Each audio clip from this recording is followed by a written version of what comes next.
వేదవతి ఇంటి ముందు అటూ ఇటూ కాలుగాలిన పిల్లలా తిరుగుతూ ఉంటుంది. గుమ్మం వైపు చూస్తూ ఇంటి లోపలికి చూస్తూ అటూ ఇటూ తిరుగుతూ ఉంటుంది. అప్పుడే నర్మద అక్కడికొచ్చి, హలో హలో ఏంటండి ఇలా చూస్తున్నారు? దొంగలు రెక్కి నిర్వహించినట్టుగా మీరేంటి అలా మాటి మాటికి ఇంటి లోపలికి చూస్తూ ఇక్కడిక్కడే తిరుగుతున్నారు అని అడుగుతూ ఉంటే, ఏ అది కాదే అని వేదవతి చెప్తూ ఉంటుంది. మరేంటి అని నర్మద అడుగుతూ ఉంటే, మీ మామయ్య ఎప్పుడు బయటికి వెళ్ళినా కూడా ప్రతిరోజు నన్నే ఎదురు రమ్మంటాడు కదా! ఇప్పుడైనా బయటికి వెళ్ళే టైం అయింది. అందుకే నేనే ఎదురు రావాలని ఇక్కడే నించున్నాను అని చెప్తూ ఉంటే, ఓ అవునా అని నర్మద హ్యాపీగా ఫీల్ అవుతూ అక్కడ నించొని ఆలోచిస్తూ ఉంటుంది. అప్పుడే రామరాజు బయటికి వస్తాడు. వస్తున్నాడే వస్తున్నాడే అని వేదవతి అక్కడే నించుంటుంది. ఇంకా రామరాజు అక్కడే నించొని ఉంటాడు. ఏంటి ఇక్కడున్నారు అని అడుగుతూ ఉంటే, అదేంటండి మీరు బయటికి వెళ్ళేటప్పుడు నేనే ఎదురు రావాలి కదా! అందుకే ఇక్కడ నించున్నాను అని వేదవతి చెప్తూ ఉంటే, ఇంకా రామరాజు చాలా కోపంగా అమూల్య, అమూల్య అని 4, 5 సార్లు పిలుస్తూ ఉంటాడు. అప్పుడే వల్లి బయటికొచ్చి, మామయ్య గారండి ఏంటండి అమూల్య కాలేజ్‌కి వెళ్ళిందండి. చెప్పండి మీకు కాఫీ, టిఫిన్ ఏమైనా కావాలా అని అడుగుతూ ఉంటుంది. లేదమ్మా నేను బయటికి వెళ్తున్నాను పని మీద ఎదురురా అమ్మా నువ్వు అని చెప్పడంతో ఇంకా వల్లి సంతోషపడుతూ చూస్తూ ఉంటుంది. అది కాదు మామయ్య గారండి అత్తయ్య ఏమైనా అనుకుంటారు అని చెప్తూ ఉంటే, అదంతా ఎవరు ఏమి అనుకోవాల్సిందేం లేదమ్మా.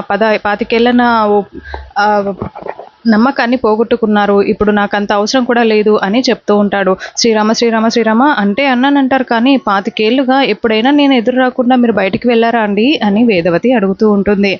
అందుకే ఇప్పుడు వెళ్తున్నాను కదా! వల్లి నువ్వు ఎదురురా అని చెప్పడంతో, అది కాదు మామయ్య గారు అత్తయ్య వస్తేనే బావుంటుంది అని చెప్తూ ఉంటే, సలహాలు ఇవ్వమని అడగలేదు చెప్పింది చెయ్యి అని రామరాజు కోపంగా చెప్పడంతో ఇంకా వల్లి హ్యాపీగా ఫీల్ అవుతూ ఎదురు రావడానికి వెళ్ళి ఎదురుగా వస్తూ ఉంటుంది. అప్పుడే చందు అక్కడికొచ్చి, ఏయ్ ఆగు నువ్వెందుకు ఎదురొస్తున్నావు పక్కకు జరుగు అని అంటూ ఉంటాడు. అది కాదురా పెద్దోడా నేనే రమ్మన్నాను అని చెప్తూ ఉంటే, అది కాదు నాన్న అమ్మ ఎదురొస్తేనే బావుంటుంది. ఇదెందుకు అంటే, అదేంట్రా అలా అంటున్నావు అంటే, అదేం లేదు నాన్న అమ్మ మాత్రమే ఎదురు రావాలి అని చెప్పడంతో, అమ్మా నువ్వు ఎదురురా అని చెప్తూ ఉంటాడు. 2 సార్లు అలా చెప్పడంతో ఇంకా వేదవతి హ్యాపీగా ఫీల్ అవుతూ రామరాజుకి ఎదురొస్తుంది.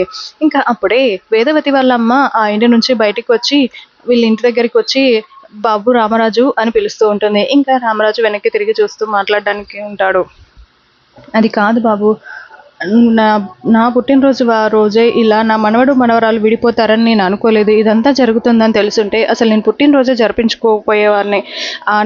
మేనకోడలు పరువు పోకూడదని మేనకోడలు పరువు పుట్టింటి పరువు పోకూడదని మేనకోడలు జీవితాన్ని నాశనం కాకుండా చూసుకోవాలనే ఒకే ఒక్క తాపత్రయంతో నా కూతురు అలా చేసింది. నువ్వు అర్థం చేసుకోవాలి కదా బాబు అని అంటూ ఉంటే, మీ పుట్టింటిని దూరం చేశాను. మిమ్మల్ని చూడకుండా తను ఉండలేదనే కదా! 25 ఎంత అవమానించినా కూడా నేను మీ ఇంటి ఎదురుగానే ఉండి ఆ అవమానాలన్నీ భరిస్తున్నాను. ఎవరి కోసం? కానీ నాకు నేను పెట్టుకున్న నమ్మకాన్ని ఒమ్ము చేశారు అని రామరాజు చాలా కోపంగా చెప్పి అక్కడి నుంచి వెళ్ళిపోతాడు. ఇంకా బామ్మ మాట్లాడుతూ ఉంటుంది. అసలు భద్రావతి ముందు చెప్పినప్పుడే నేనే ఊరుకున్నా అయిపోయేది. ఈ పుట్టినరోజు వాళ్ళ ఇంట్లో జరగడం అవసరం లేదు. 2 కుటుంబాలు కలిసే ప్రసక్తే లేదని చెప్పినప్పుడే ఊరుకున్నా బావుండేది. నేనే అనవసరంగా పుట్టినరోజు జరపంచమని మళ్ళీ మళ్ళీ అడిగాను. తను ఒక మెట్టు దిగొచ్చి మరీ నాకిలా చేసింది. కానీ ఇలా జరుగుతుందని నేను అనుకోలేదమ్మా అని చాలా బాధపడుతూ ఉంటే నర్మదాకి స్ట్రైక్ అవుతుంది. ఏంటి? ఏంటి బామ్మ మీరొక్క విషయం చెప్పండి.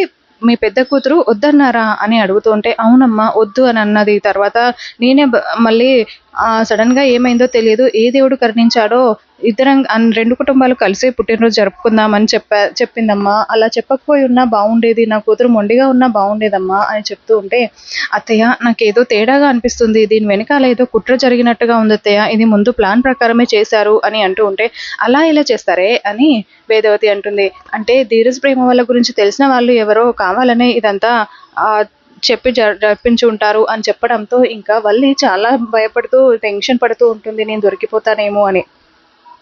అసలు ధీరజ్ ప్రేమ విషయం నాకు ధీరజ్ ప్రేమకి నీకు తప్ప వేరే బయట వాళ్ళకి ఎవరికీ తెలియదు కదే మా అక్కకి ఎలా తెలుస్తుంది అని వేదవతి అంటూ ఉంటే, లేదత్తయ్య ఖచ్చితంగా ఏదో జరిగింది. నేను ఆలోచించాల్సిందే కనిపెట్టాల్సిందే అని నర్మద చెప్పడంతో ఇంకా అలా ఆలోచిస్తూ ఉంటారు. నర్మద ఆలోచిస్తూ ఉంటుంది. ఆ తర్వాత వల్లి రూమ్లోకి వెళ్ళి చాలా టెన్షన్ పడిపోతూ, అయ్యయ్యో ఇప్పుడు ఎలా నేను క్లారిఫై చేసుకోవాలి. నర్మదాకి నా మీద డౌట్ వచ్చిందా రాలేదా అసలు ఏంటి ఇదంతా నేను దొరికిపోతున్నానేంటి అని చాలా టెన్షన్ పడుతూ రూమ్లో అటు ఇటు తిరుగుతూ ఉంటుంది.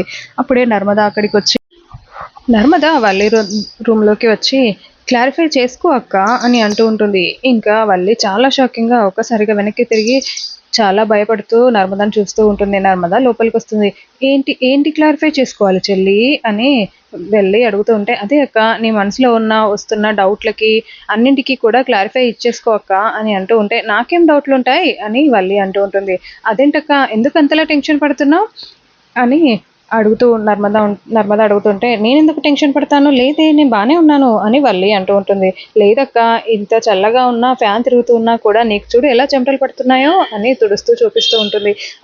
"అదేం లేదులే" అని వల్లి చెప్తూ ఉంటుంది. "నీకొక సినిమా చూపిస్తానక్కా" అని అంటూ ఉంటే, "ఏం సినిమా చెల్లి" అని వల్లి అడుగుతూ ఉంటుంది. "ఈ ప్రేమ ధీరజ్ విడిపోయిన విషయంలో నాకు ఖచ్చితంగా నీ మీద డౌట్ ఉందక్క. నువ్వేం చేయలేదు అంటే నమ్మేంత పిచ్చిదాన్నయితే నేను కాదు" అని అంటూ చెప్తూ ఉంటుంది.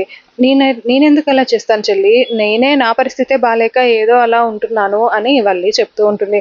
"ముందైతే ఇది చూడక్క" అని వీడియోని ప్లే చేస్తూ ఉంటుంది. అందులో వల్లి భద్రావతితో మాట్లాడుతున్నట్టుగా ఉంటుంది. వాయిస్ ఉండకుండా వీడియో మాత్రం ఉంటుంది. అది చూసి వల్లి ఒక్కసారిగా చాలా షాక్ అయిపోయి, "ఇలా దొరికిపోయానేంటి నేను" అని అనుకుంటూ ఉంటుంది.